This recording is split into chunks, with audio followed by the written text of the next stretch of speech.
Lives are shrouded in mystery, and they've climbed the greasy pole. They want to be famous, they want to be influential, they want to be powerful. Harry and Meghan the other side, smiling at all the rest of it. That her brand was in great trouble. American Riviera Orchard, that she had allegedly nicked. And she wanted wealth and she wanted fame. And she targeted, there's no doubt she targeted Harry. You just can't keep faking it. It's too hard. Meghan has got no real income anymore. She's finished.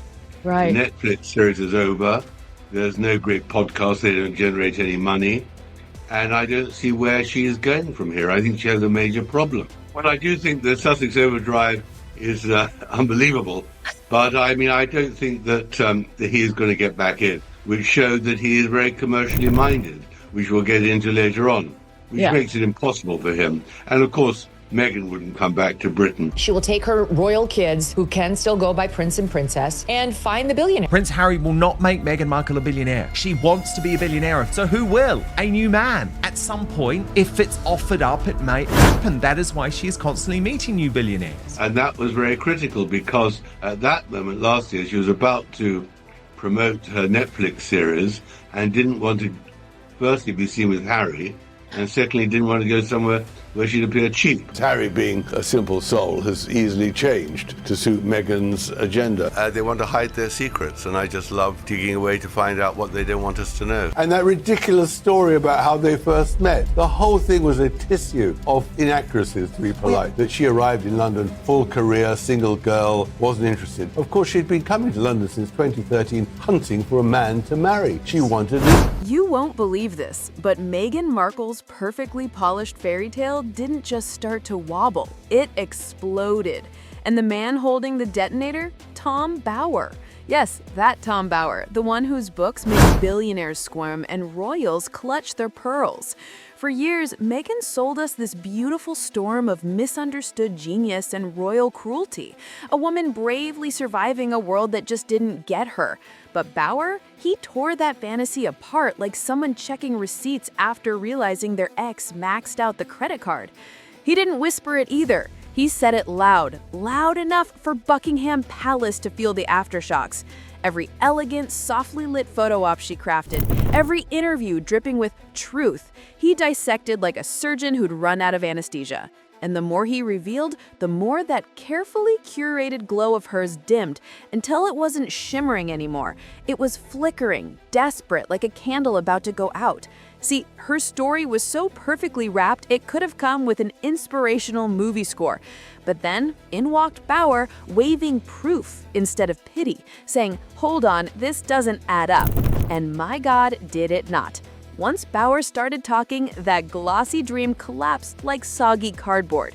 You're not dealing with a random critic here. You're dealing with a man who spent decades exposing the powerful. Meghan's misunderstood Duchess act didn't stand a chance. Before she could adjust the spotlight, Bower had already declared the unraveling had begun. Her story wasn't just bending the truth, it was rearranging it like furniture in a house she didn't even own. Revenge, you talk about how Meghan's lack of knowledge about British history meant she could not understand that Diana had won the public's affection. She was warned before she married what the nature of being Harry's wife and part of the royal family would be, and the nature of how she ignored all that advice. For two reasons. One is she really did believe she could do what she wanted. And secondly, I don't believe she ever intended to stay. She always intended to take the title, take the connections and get back to... And what came next? Oh, that's when her mask practically hit the floor.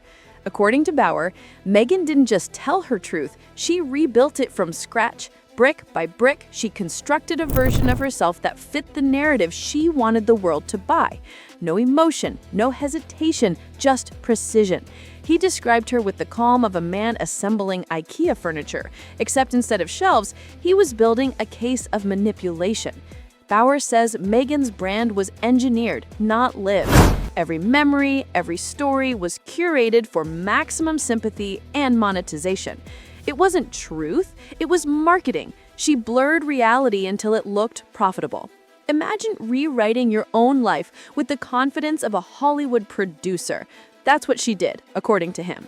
He goes further, saying her favorite ingredients were royal injustice, personal wounds, and endless suffering, the kind of drama even Netflix would call a bit much. But here's the kicker.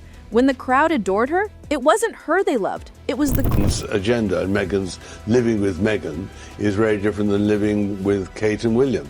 Meghan has a completely different attitude, and I think California has a different attitude. So I think we're now seeing a different Harry, and to his misfortune, it's not a Harry that appeals to the same sort of people in the same numbers. Crown she borrowed. The applause was for the position, not the person. But Meghan mistook it all for a personal coronation. And when the world stopped clapping, the cracks started showing. Because when sympathy stopped selling and timelines stopped making sense, even fairy tales turn into horror stories. Tom Bauer isn't someone you ignore. He's the kind of man people pray it never learns their name. Politicians, moguls, royals, he's dismantled them all.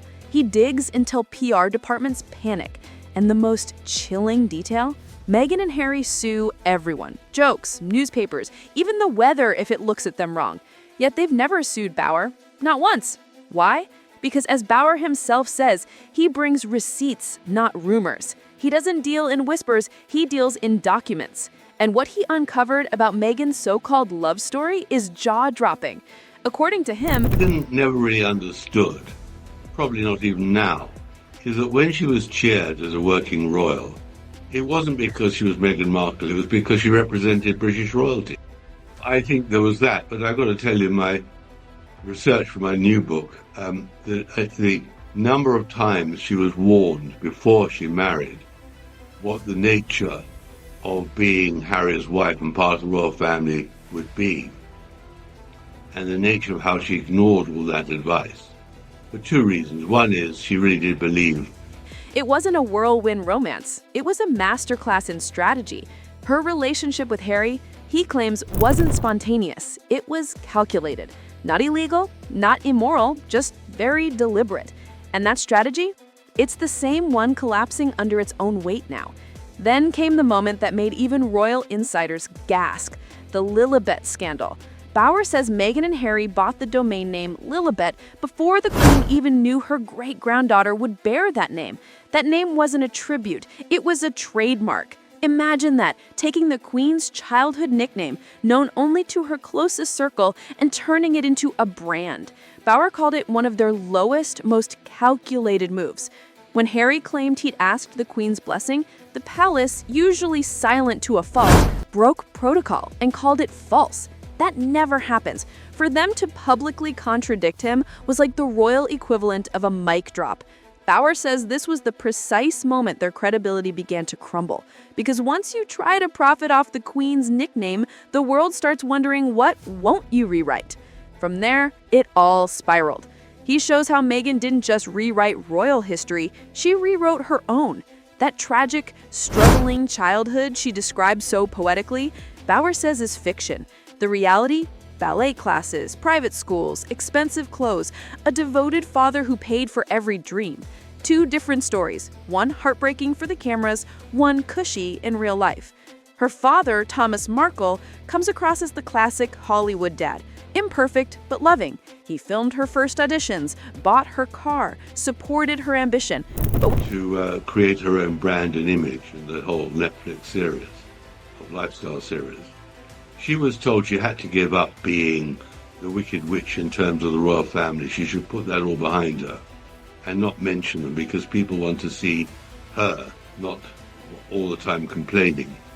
She couldn't resist because in the end, one of Meghan's many deficiencies is she has nothing. When that didn't fit the abandoned girl narrative, he had to go.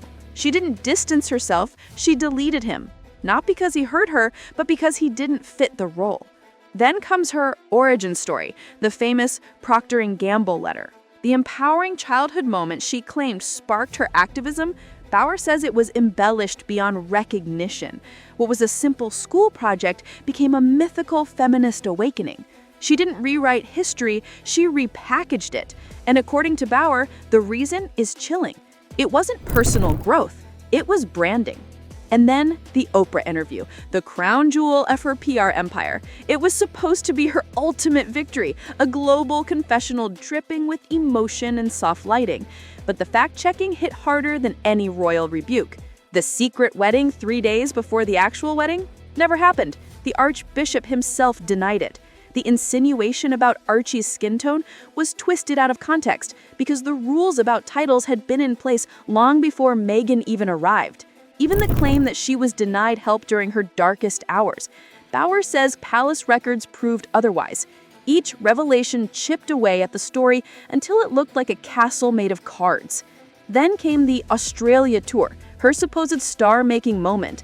The cameras showed adoration. Behind the scenes, Bauer says, was chaos, tantrums, conflicts with staff, and even a tea-throwing incident that became royal legend. But what hurt most was the psychology behind it. Meghan thought the cheers were for her, not the institution. And when she learned she'd never outrank Catherine, when she realized the crown's spotlight would never fully be hers, Bauer says that's when the exit plan began. And while everyone thought her downfall would be a dramatic fight, it was actually a quiet betrayal. The deepest one of all happened at the Queen's funeral. The world saw unity. Meghan, Harry, William, Catherine walking together. But behind that calm exterior, according to Bauer, Harry and Meghan had already recorded their Netflix bombshells. The footage accusing Charles of lying, William of shouting, it was already edited, ready, waiting. So while they smiled in public, their accusations were being polished in private. Bauer calls that moment the real breaking point, the day trust died. And apparently, it wasn't the first time. He claims Harry did the same thing during Prince Philip's funeral, pretending peace while planning the next attack. Then comes the twist that's almost eerie. Bauer says Meghan modeled herself after Princess Diana long before anyone realized it. The mannerisms, the fashion, the soft sadness in her interviews, it was mimicry, not memory. But the difference? Diana's pain came with grace. Meghan's came with branding. The compassion that made Diana beloved wasn't something you could rehearse, and that's where the illusion cracked completely. Her new lifestyle brand, the glamorous ventures, the podcasts, all started to crumble.